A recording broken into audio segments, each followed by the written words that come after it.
Hey guys, tonight we're going to pull back the curtain on one of the most celebrated aspects of ancient Greek life, their magnificent festivals. We often picture the Olympic Games, grand Dionysian celebrations, or solemn religious processions, imagining a vibrant, inclusive atmosphere. But what if I told you that for a huge portion of the population, ancient Greek festivals were awful for outsiders? I mean, truly awful. We're talking about a level of exclusion, discomfort, and outright discrimination that, frankly, you probably wouldn't survive a single day of. It's a side of Greek revelry that's far less glorious and much more frustrating. So, before you get comfortable, take a moment to like the video and subscribe, but only if you genuinely enjoy what I do here. And if you're listening, drop a comment with your location and what time it is there. Now dim the lights, maybe turn on a fan for that soft background hum, and let's ease into tonight's journey together. You find yourself transported to Athens around 430 BCE during the height of the Great Dionysia, a spectacular festival in honor of Dionysus, the god of wine and theater. The city is abuzz with excitement. The smell of roasting meat mingles with the scent of wine and human bodies. Crowds throng the streets, heading towards the theater. But as you observe, you quickly realize that this vibrant celebration is not for everyone. The first and most pervasive reality you face is that these festivals were a citizens' club. Exclusion is key.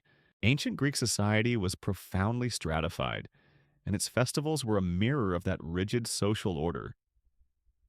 At the top of the pyramid were the full male citizens of the polis city-state. These were the privileged few who could participate fully in the democratic processes, own land, and, crucially, take center stage in religious and civic festivals.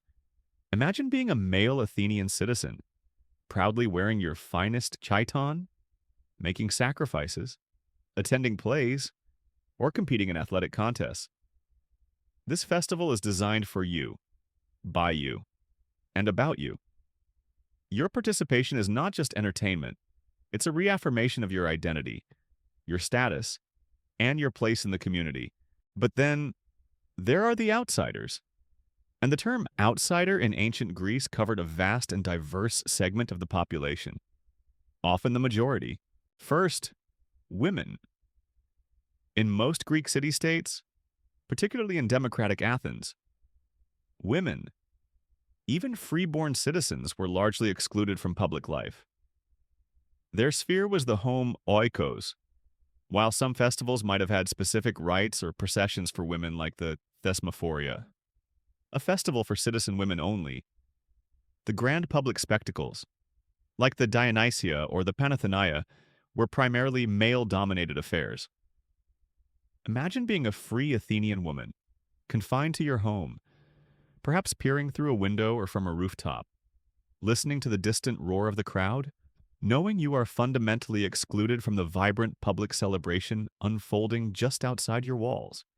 You might participate in private household rituals, but the grand spectacle, the very heart of the festival, was not for you. Then, the medics metokoi.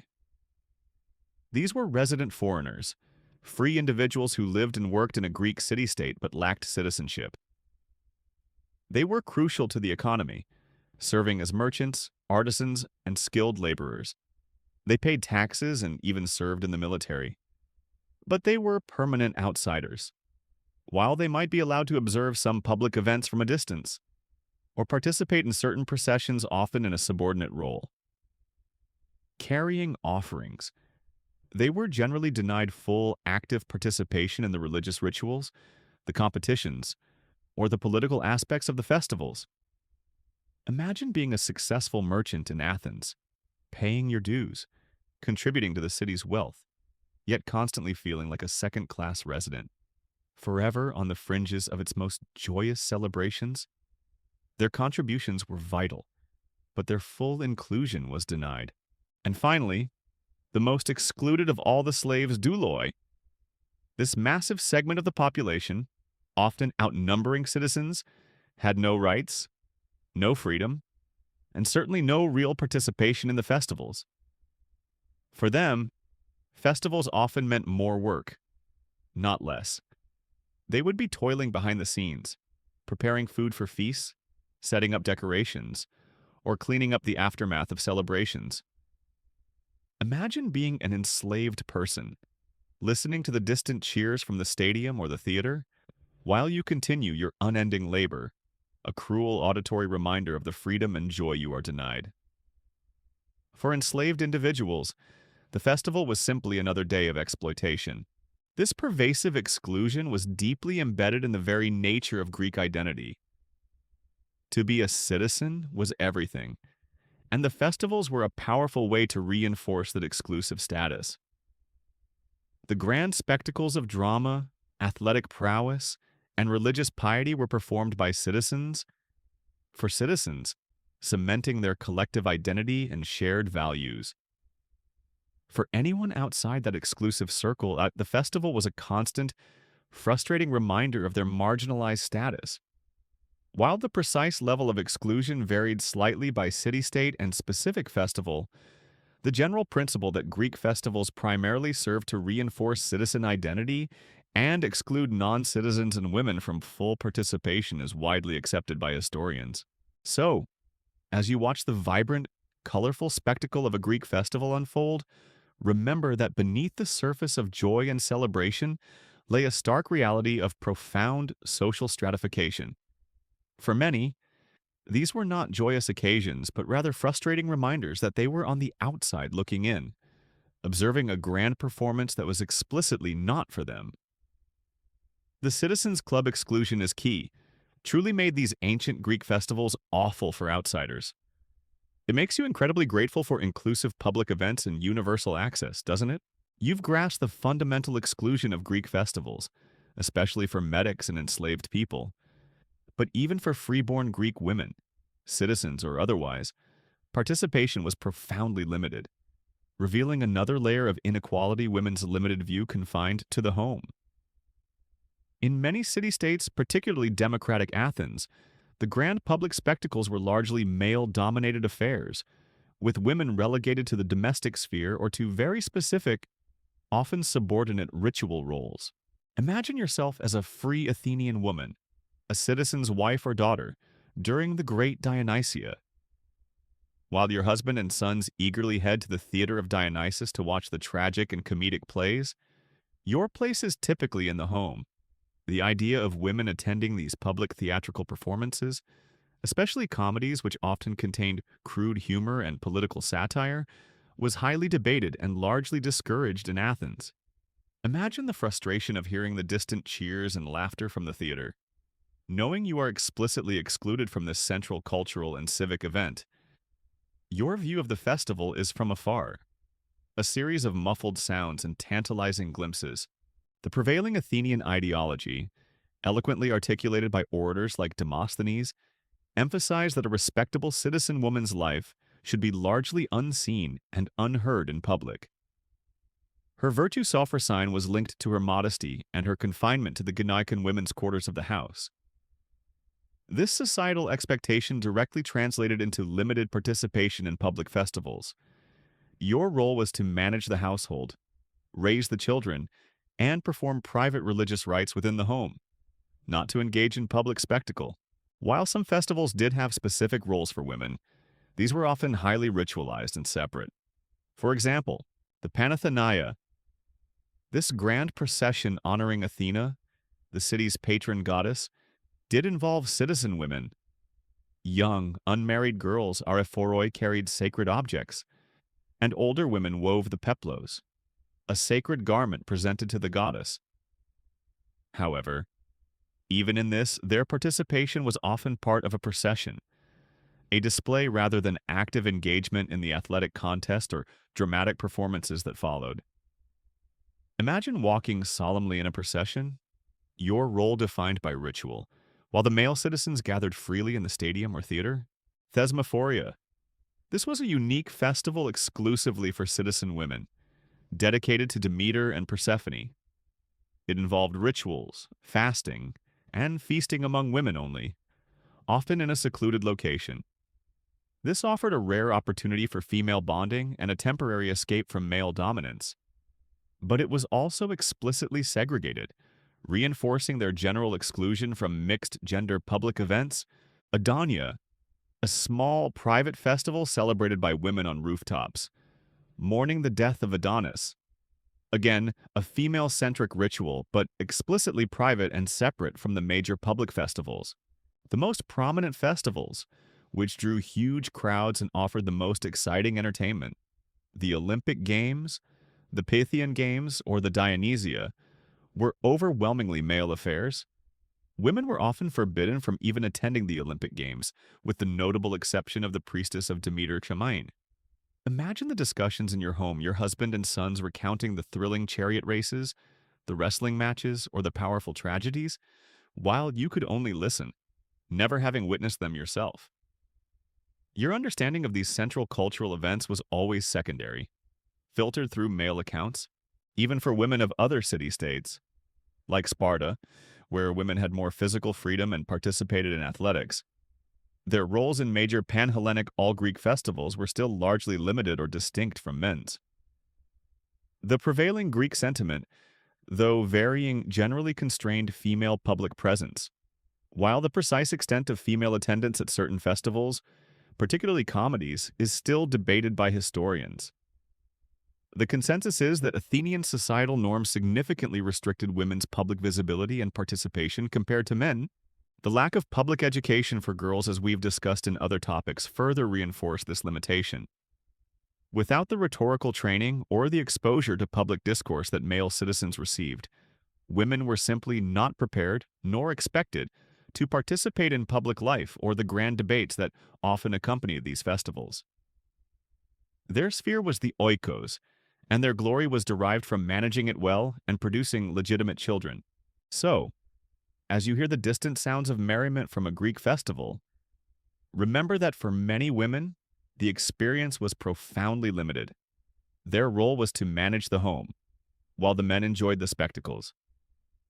Their view was often confined to the home, a stark reminder of the deeply ingrained gender inequality that shaped ancient Greek society, making even joyous celebrations a frustrating experience for those on the sidelines. It certainly makes you appreciate equal access to public events and entertainment today, doesn't it? You've explored the confined world of women during Greek festivals. Now, let's turn to another group of outsiders, essential to Greek society but perpetually marginalized during celebrations: medics' marginalization. No seat at the feast. These resident foreigners, free individuals who lived and worked in a Greek city-state, contributed immensely to its economy and culture. Yet they were consistently denied full participation and recognition in the very festivals they helped support. Imagine yourself as a medic in Athens, a wealthy merchant from Phoenicia, or a skilled artisan from Corinth. You've lived in Athens for years, perhaps even decades.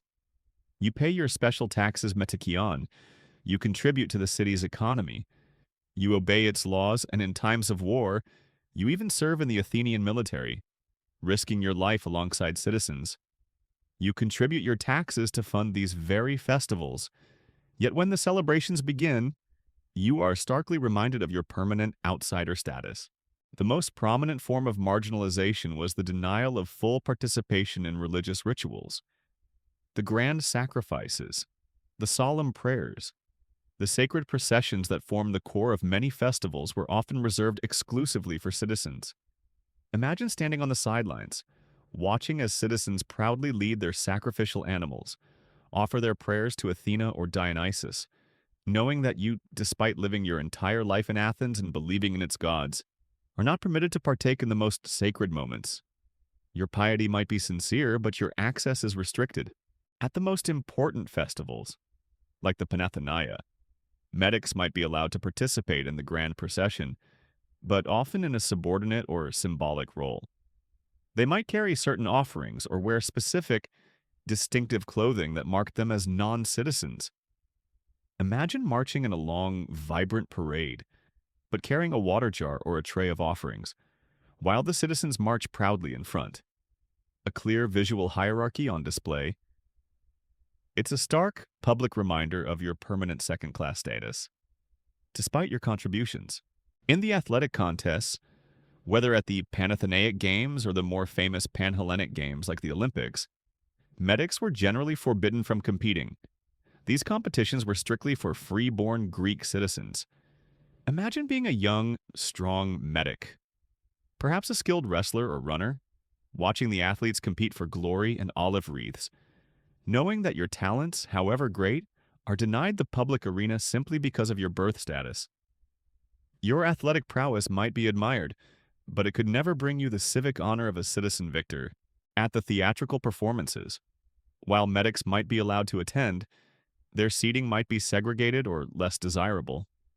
They certainly wouldn't be granted the honorary front row seats reserved for dignitaries and important citizens. The plays themselves, especially comedies, often mocked or satirized medics, portraying them as greedy, naive, or prone to outlandish behavior, reinforcing negative stereotypes. Imagine sitting in the audience, perhaps surrounded by citizens, and hearing your own kind being made fun of on stage. A public humiliation. While direct evidence for segregated seating is scarce and debated, the overall lower social status of medics would likely translate into less prominent positions in public gatherings. As noted by various historical commentators on Athenian society, economically, festivals were a double-edged sword for medics. As merchants and artisans, they would benefit from the influx of visitors, selling goods and services. However, they were also subject to all the festival-related taxes and contributions. Without the full social rewards or recognition, they were expected to pay, but not truly to belong.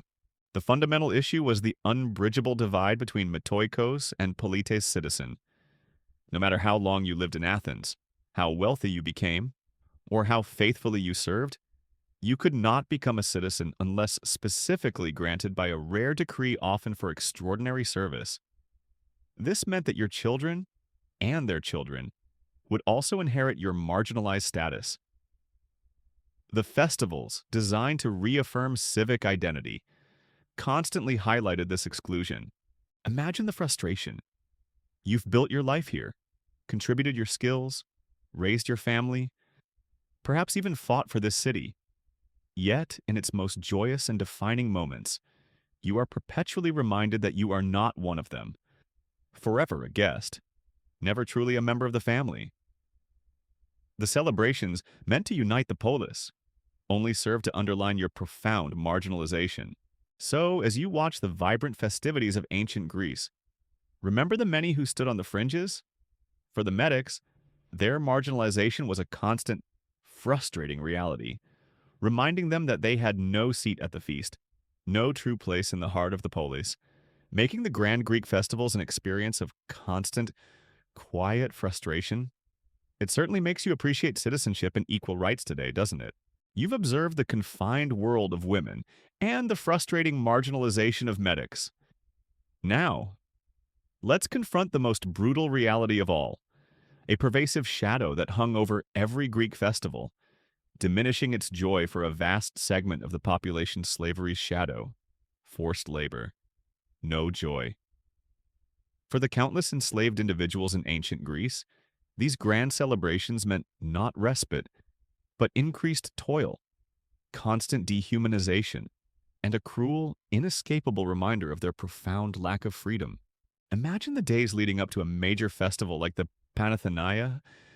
The city of Athens is bustling, but not with excitement for everyone.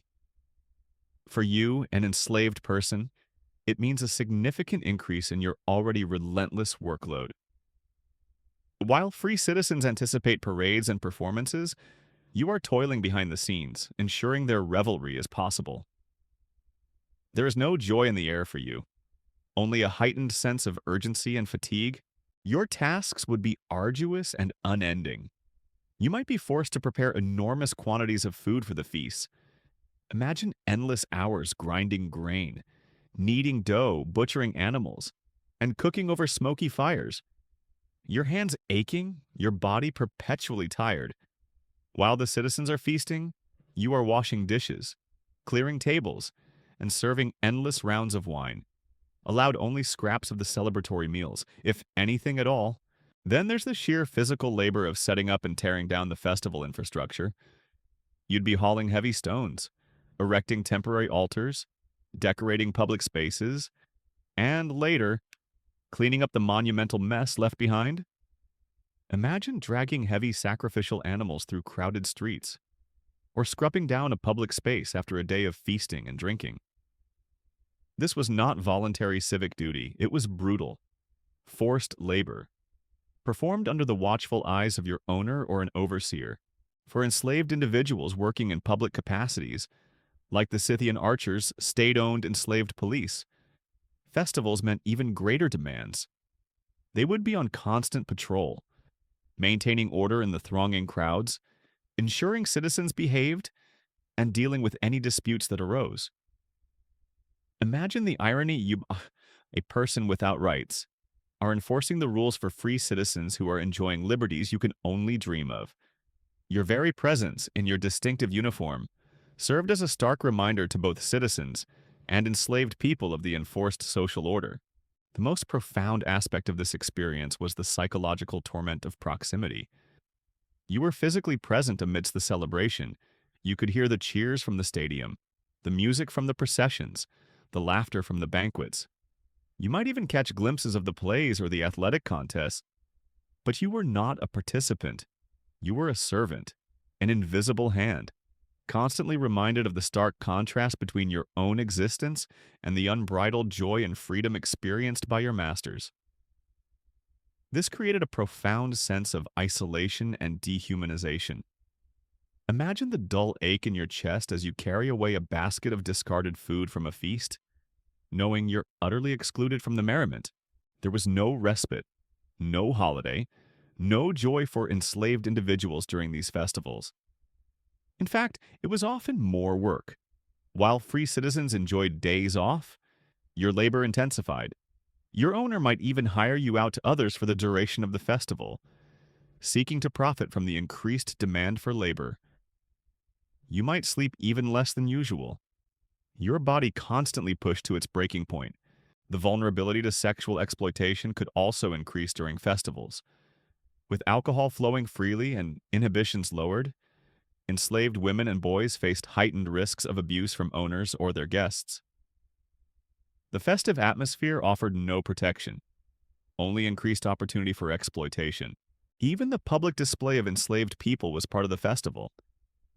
In some processions, enslaved individuals might be paraded, perhaps as a demonstration of a city's wealth or a general's spoils of war.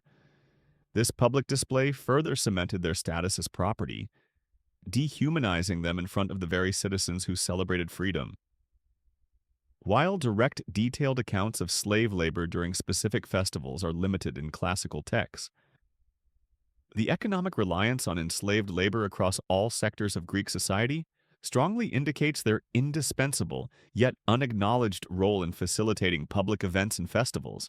So, as you picture the vibrant, joyful scenes of ancient Greek festivals, remember the unseen, unheard suffering that underpinned them. For the countless enslaved individuals, these celebrations were not occasions for merriment, but a period of heightened toil, profound dehumanization, and a cruel, constant reminder of their ultimate lack of freedom. It was slavery's shadow, forced labor, no joy, turning moments of supposed communal happiness into a daily hell for those who truly made it possible. It truly makes you appreciate labor laws and paid holidays, doesn't it? You've explored the disfiguring terror of smallpox, but while some diseases brought dramatic symptoms, others were silent, insidious killers, constantly present and ready to claim lives, particularly those weakened by poverty and malnutrition. Dysentery, the flux of death. This common medieval affliction, fueled by pervasive unsanitary conditions, was a brutal and often fatal intestinal infection that swept through communities with terrifying regularity. Imagine your medieval village. Life is lived in close proximity: humans, livestock, and their waste. There's no clean, running water piped into homes. Your drinking water comes from a communal well, a stream, or a local pond. This water, crucial for survival, is almost certainly contaminated. Human and animal waste, discarded food scraps, and general refuse would often find their way into these water sources, especially after a heavy rain. The very ground you walk on, often covered in mud and refuse, contributes to the spread of filth. This pervasive lack of sanitation created a perfect breeding ground for the bacteria like Shigella or Salmonella and parasites that cause dysentery. You didn't need to be near a major city, your own village, with its open latrines if they existed at all. Lack of hand washing and communal living was a constant source of infection. Imagine eating a meal with unwashed hands, or drinking water directly from a bucket, completely unaware that you were inviting deadly pathogens into your body. The symptoms of dysentery were horrifying and debilitating. It began with a sudden onset of severe diarrhea, often accompanied by fever, abdominal cramps, and tenesmus, a painful, ineffective urge to defecate. But the truly terrifying aspect was the presence of blood and mucus in the stool. Imagine suffering from relentless, agonizing bowel movements, your body racked with pain, expelling not just waste, but the very essence of your life force. This was the flux of death, a visible, terrifying sign of your body rapidly wasting away. The rapid and extreme dehydration was the primary cause of death, especially for children and the elderly, whose bodies were less able to cope with fluid loss. Imagine a child, already weakened by malnutrition, succumbing to endless diarrhea, their eyes sunken, their skin clammy, their small body rapidly shriveling. You'd witness dozens of your neighbors and family members suffering from this agonizing ailment, their strength draining away with each bowel movement, often leading to death in a matter of days. While the exact mortality rates varied by specific pathogen and population, dysentery was a leading cause of death in medieval Europe, particularly among infants and during periods of famine or war.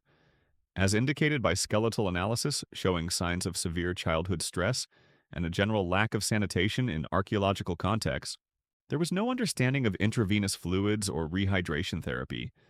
Medieval physicians and healers might try various herbal remedies, offer thin gruel, or resort to bloodletting, but these were largely ineffective against the relentless fluid loss.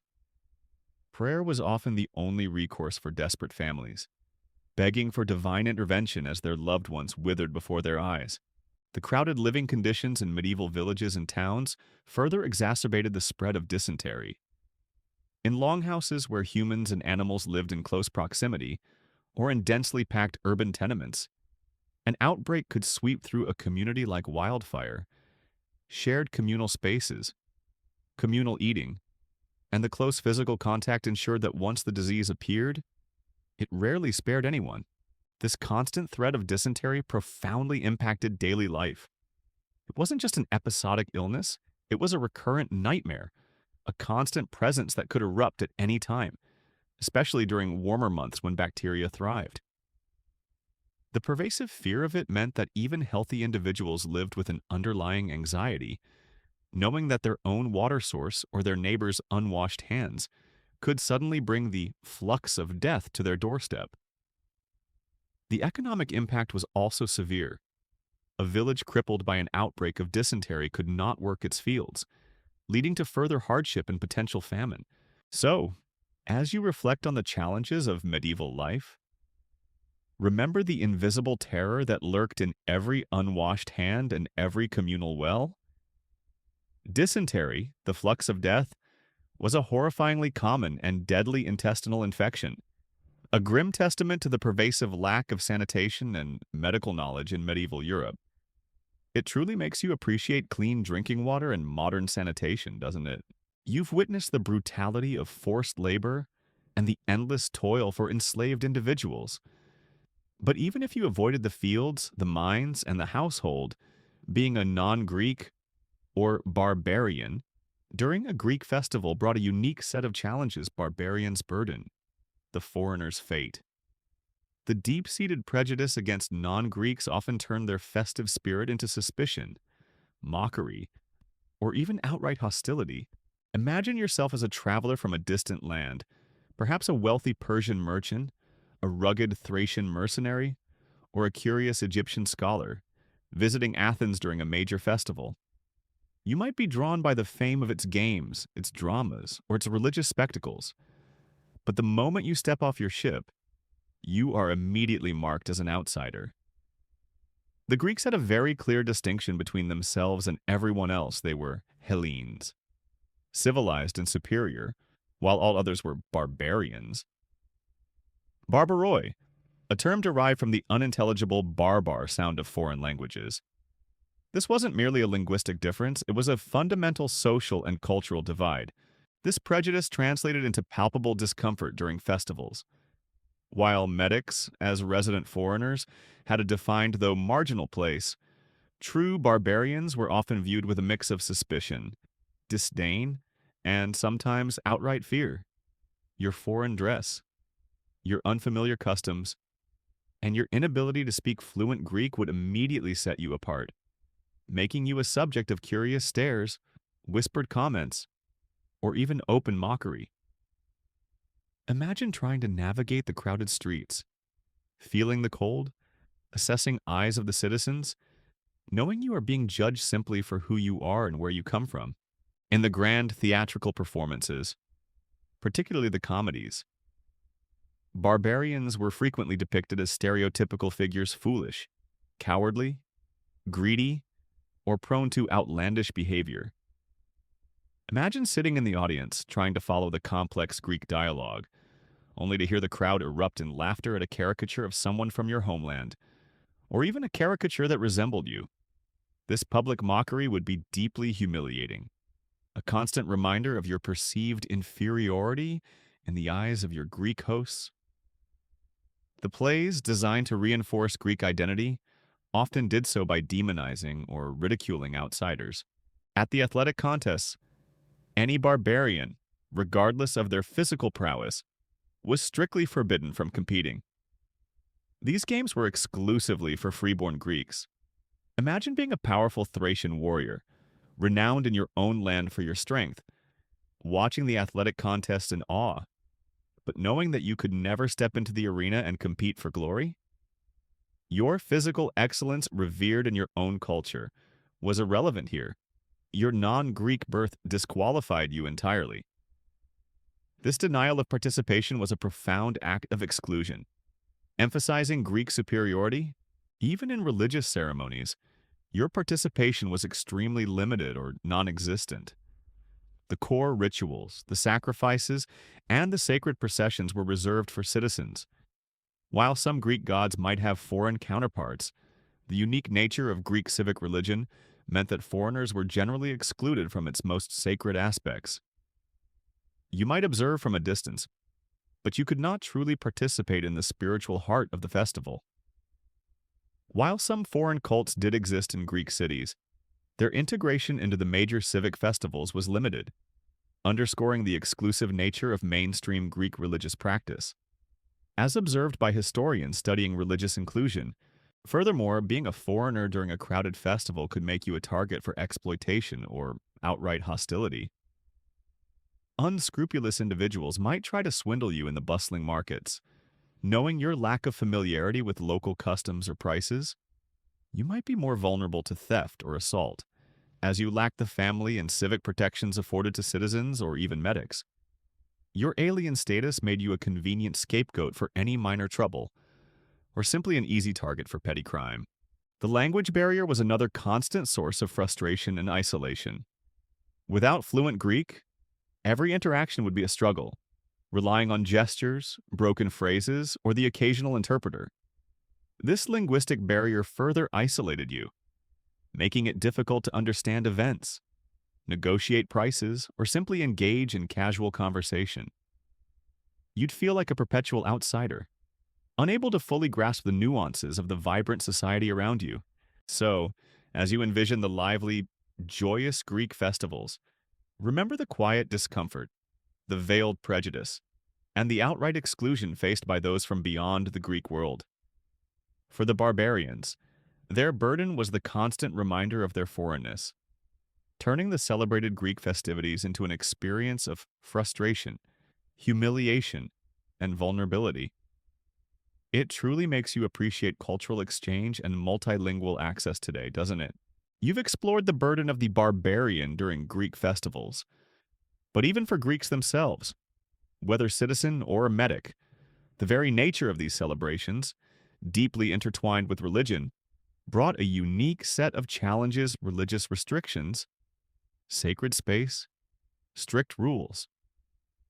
These were not free-for-alls, they were solemn, ritualized events, and deviating from the prescribed rules could have severe, even deadly consequences, turning festive joy into profound anxiety. Imagine yourself attending a major religious festival, perhaps the Eleusinian Mysteries, a highly secretive and sacred cult dedicated to Demeter and Persephone, or even just a public sacrifice at the Panathenaia. The air is thick with the scent of burning offerings, incense, and the murmur of prayers. You are entering a sacred space, and this demands strict adherence to ritual and custom. The most fundamental restriction was purity. Before participating in any major religious ritual, you would be required to undergo a purification ritual, often involving washing in a sacred spring or sea. Imagine lining up, perhaps naked, in cold water, meticulously cleansing your body, knowing that any impurity, from recent sexual activity to contact with a corpse, could defile the sacred rites and invite divine wrath. This wasn't just physical cleanliness, it was ritualistic purity, a state of grace required to approach the gods. If you were deemed impure, well, you would be excluded, bringing shame upon yourself and potentially your family. Then there were the specific eligibility rules. Not everyone could participate in every ritual. As we've discussed, women, medics, and enslaved individuals were often excluded from many central rites. But even among citizens, there were further distinctions. Only certain age groups could perform specific dances. Only certain families could hold particular priesthoods. Imagine being a devout Athenian citizen, eager to participate in a specific ritual, only to find yourself barred because you weren't of the right age, gender, or lineage. Your enthusiasm for the festival would be tempered by the cold reality of your limited role. The rituals themselves were often highly structured and unyielding. Every step of a procession, every word of a prayer, every gesture during a sacrifice was prescribed by ancient custom. Deviating from these rules, even accidentally, could be seen as an act of impiety, a grave offense against the gods. Imagine being part of a solemn procession, your heart pounding, trying to remember every precise movement, every required offering, knowing that a single mistake could bring divine displeasure upon the entire city. The emphasis was on meticulous execution, not personal interpretation. Silence and decorum were often enforced, particularly during solemn sacrifices or mystery cults. While some festivals devolved into revelry, many sacred moments demanded quiet reverence. Imagine attending a solemn sacrifice, the air thick with the smell of burning flesh, and being expected to remain absolutely silent, any whispered word or misplaced gesture potentially invoking the god's wrath. The joy of communal celebration was often secondary to the sacred duties. The consequences of impiety at Sabea were severe. This wasn't just a religious transgression, it was a crime against the state. If you were accused of defiling a sacred ritual, disrespecting the gods, or revealing the secrets of a mystery cult like the Eleusinian Mysteries, the penalties could be extreme. These could range from heavy fines and exile to, in the most egregious cases, a death sentence. Think of Socrates, famously accused among other things of impiety. Imagine being present at a festival, making a small, unintentional error, and then finding yourself facing a capital charge, your life hanging on the interpretation of your actions by a religious court. While impiety trials were often politically charged, the legal framework for prosecuting religious offenses was certainly present in Athens, as documented by classical legal texts. Confirming the severe consequences of violating sacred rules, even the selection of sacrificial animals was governed by strict rules. The animal had to be unblemished, of the correct species, and ritually pure. A defect in the animal or an error in its slaughter could invalidate the entire sacrifice, meaning the gods would not be appeased, potentially bringing misfortune upon the community. You'd observe these intricate details, understanding that every single step of the ritual was laden with profound significance. So, as you envision the grand celebrations of ancient Greece, remember that they were not simply joyous gatherings. They were deeply sacred events, governed by religious restrictions and strict rules, defining who could participate and how.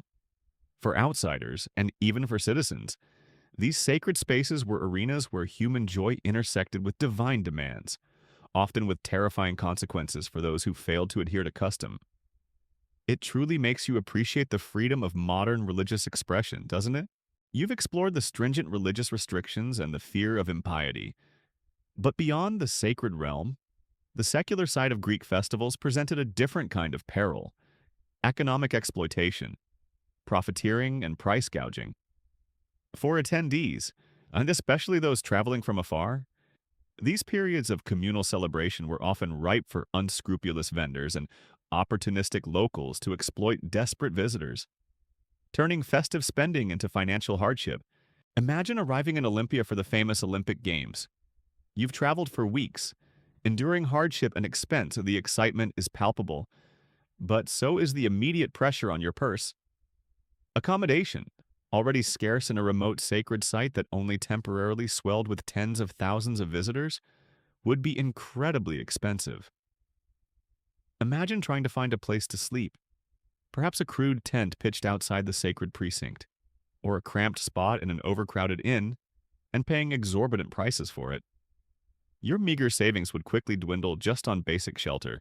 Then there's the food and water. While the polis might provide some basic amenities, all vendors were private. The demand for sustenance during these massive gatherings created a perfect environment for price gouging.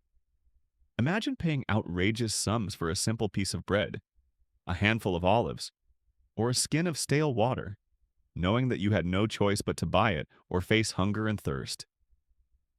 The basic necessities, taken for granted in your home city, became luxury items, draining your meager funds with terrifying speed. You'd constantly feel the anxiety of your dwindling coin purse, wondering how long you could sustain yourself before having to leave. While exact records of price gouging are rare, literary allusions and the economic principles of supply and demand in ancient times strongly suggest inflated prices during a major festival gatherings, leading to ongoing historical economic analyses. Unscrupulous merchants and vendors flocked to festivals, eager to make a quick profit from the influx of visitors. They would sell goods and services at inflated prices, preying on the desperation and the festive spirit of the attendees. Imagine trying to buy a new tunic or a pair of sandals, only to be quoted prices that were double or triple what they would be in your home market. Haggling was common, but in a seller's market, your options were limited. Beyond basic necessities, there was the temptation of entertainment and gambling. Impromptu street performers, musicians, and gambling dens would spring up, eager to relieve attendees of their spare coins. Imagine being drawn into a game of dice, convinced you could win back your losses, only to lose even more of your precious funds to a slick-tongued card sharp. The allure of quick fortune, or simply distraction from the discomfort, could lead to ruin. The lack of regulated markets and consumer protection meant that attendees were largely at the mercy of the vendors. There was no official body to appeal to if you felt you were being cheated.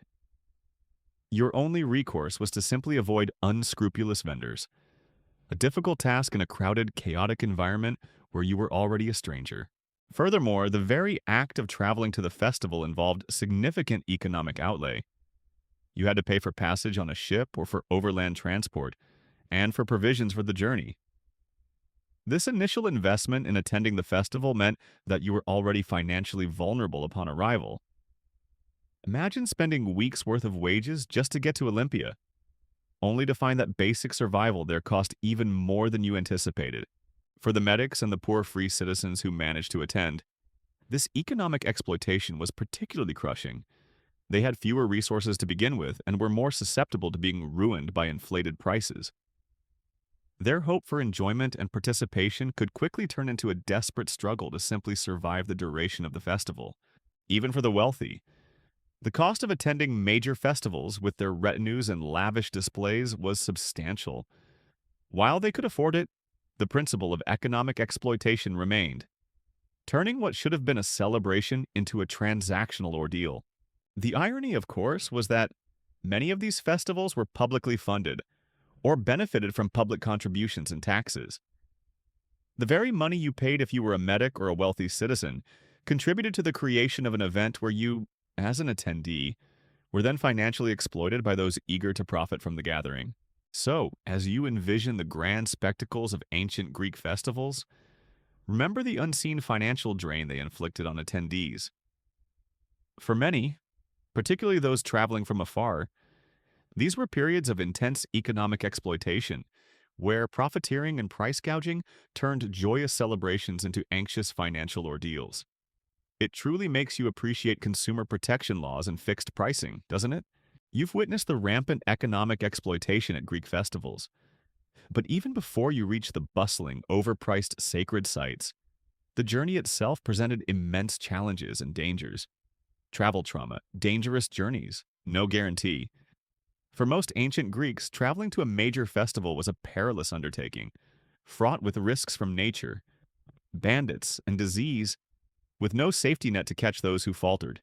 Imagine yourself, a devout Greek citizen or perhaps an eager medic, preparing for a pilgrimage to the Olympic Games in Elis or the Pythian Games at Delphi. Your journey is not a comfortable ride in a climate-controlled vehicle. It's a multi-day, often multi-week, arduous trek across rugged terrain or treacherous seas, utterly exposed to the elements and the whims of fate. If you traveled by land, your path would be along dusty, unpaved tracks, often little more than goat paths winding through mountains, across rivers, and through dense forests. Banditry was a constant, terrifying threat. Without a centralized police force, highways were often infested with robbers who preyed on travelers, particularly those carrying money or valuables to the festivals. Imagine hearing the sudden rustle in the bushes, the glint of a bronze spear, and then the chilling shouts of armed men demanding your possessions. Or worse, your life. You might travel in small groups for safety, but even that offered no guarantee against a determined band of brigands. The terrain itself was an adversary. You'd be climbing steep mountain passes, navigating slippery river crossings, and enduring long stretches of desolate wilderness. A sprained ankle, a broken leg, or a fall from a cliff could leave you stranded, miles from any help, likely to perish from exposure or starvation. Imagine trying to walk for days with inadequate footwear, your feet blistering, your body aching, constantly scanning the horizon for danger. Wild animals also posed a threat in more remote areas. Wolves, bears, and even large wild boars roamed the wilderness, particularly dangerous if you were traveling alone or in a small, unarmed group. Lack of infrastructure meant rudimentary inns, if any, along the route. You might sleep rough by the roadside, exposed to the elements, or in overcrowded, unsanitary hostels where disease spread rapidly. Food and clean water would be scarce and expensive, and often contaminated. If you chose to travel by sea, hoping for a faster journey, you faced a different set of perils. Shipwrecks were common and devastating. Ancient wooden ships were vulnerable to sudden Mediterranean storms, hidden reefs, or simply poor navigation. Imagine being caught in a violent tempest, the ship tossing wildly, the waves towering over you, knowing that at any moment your vessel could be dashed against rocks or swallowed by the furious sea. You'd be soaked, terrified, clinging to whatever offered a handhold, praying to Poseidon. Piracy, as we've discussed before, was rampant. The Aegean and Mediterranean were hotbeds of pirate activity, with raiders preying on pilgrim and merchant ships alike. Imagine the terror of spotting a swift, oared vessel making directly for your ship, knowing that capture meant enslavement or death. Your only defense was often flight or sheer luck.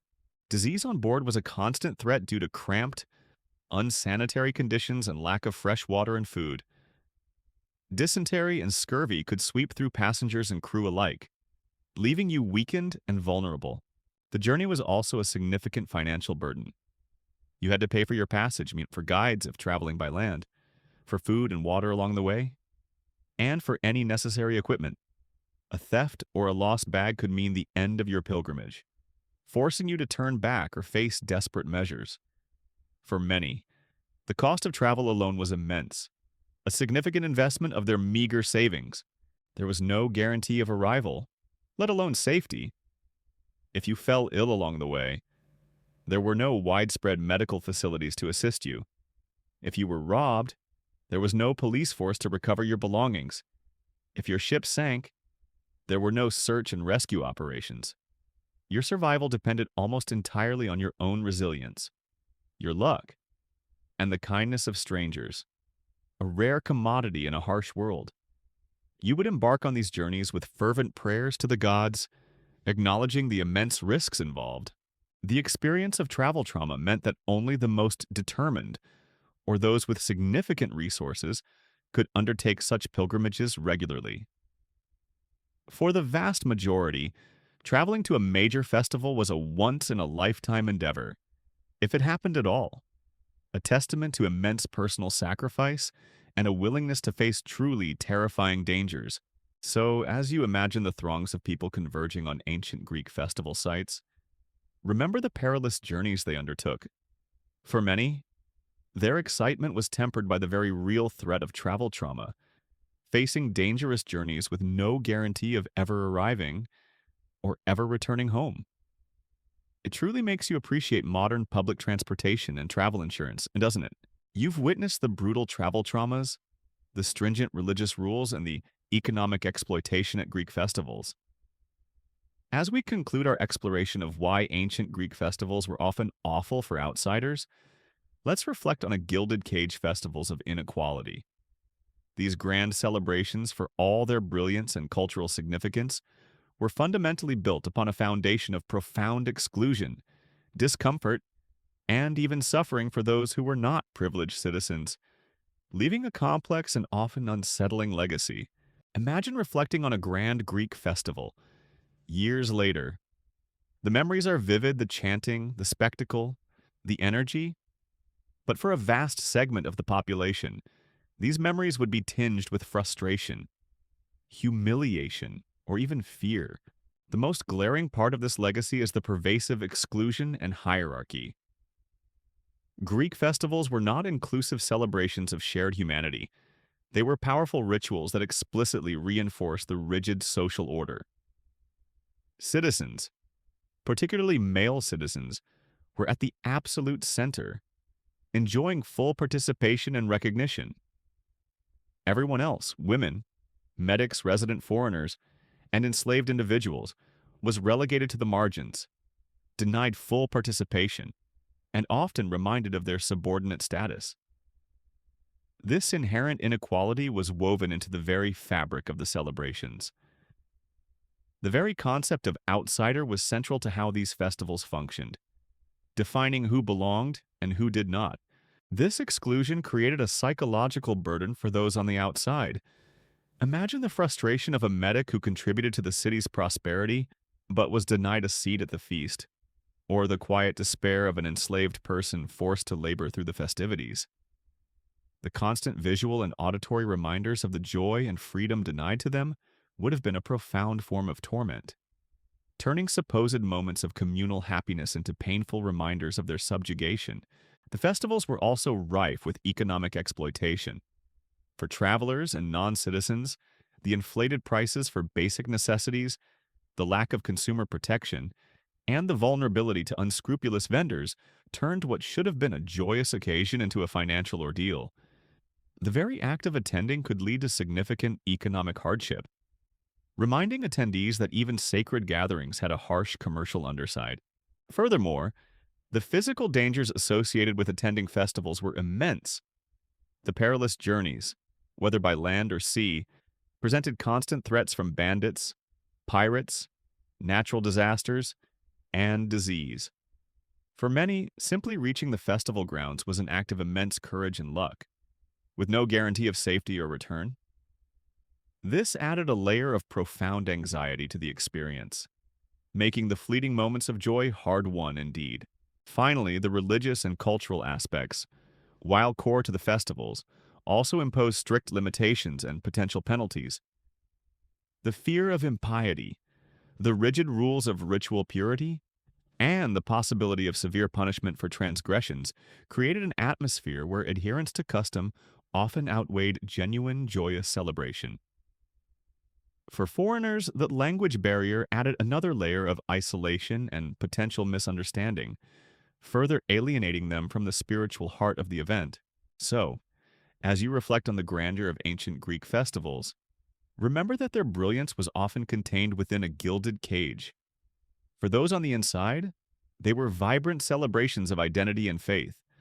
But for the vast numbers of outsiders, they were often experiences of profound inequality, discomfort, exploitation, and exclusion.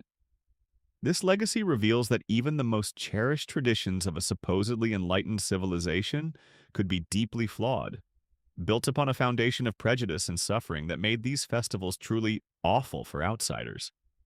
It makes you deeply appreciate inclusivity and universal access in our modern world, doesn't it? All right. As the last echoes of our journey through the challenges of ancient Greek festivals for outsiders fade into the quiet of the night, it's time to gently bring our minds back to the present.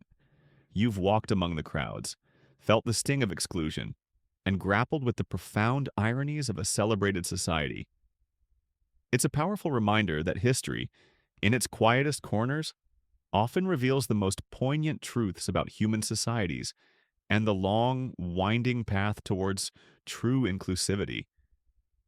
Let the images of discrimination, dangerous journeys, and economic exploitation fade away, giving way to the quiet peace that surrounds you. The scent of lavish festivities and the tense atmosphere of inequality fade, giving way to the familiar comfort of your own space. Let any lingering thoughts of social barriers and isolation drift away, replaced by a sense of relaxation and peaceful reflection. The struggles and resilience of the outsiders of yesteryear are now, temporarily, part of your understanding, enriching your sense of history and the value of inclusion in a diverse world. As your breathing deepens and your body relaxes, know that the stories of the past are always here, waiting patiently to be rediscovered. Whenever you seek a gentle escape into the depths of time. But now, the journey is complete. Rest easy, knowing that another story has been revealed. Gently, just for you.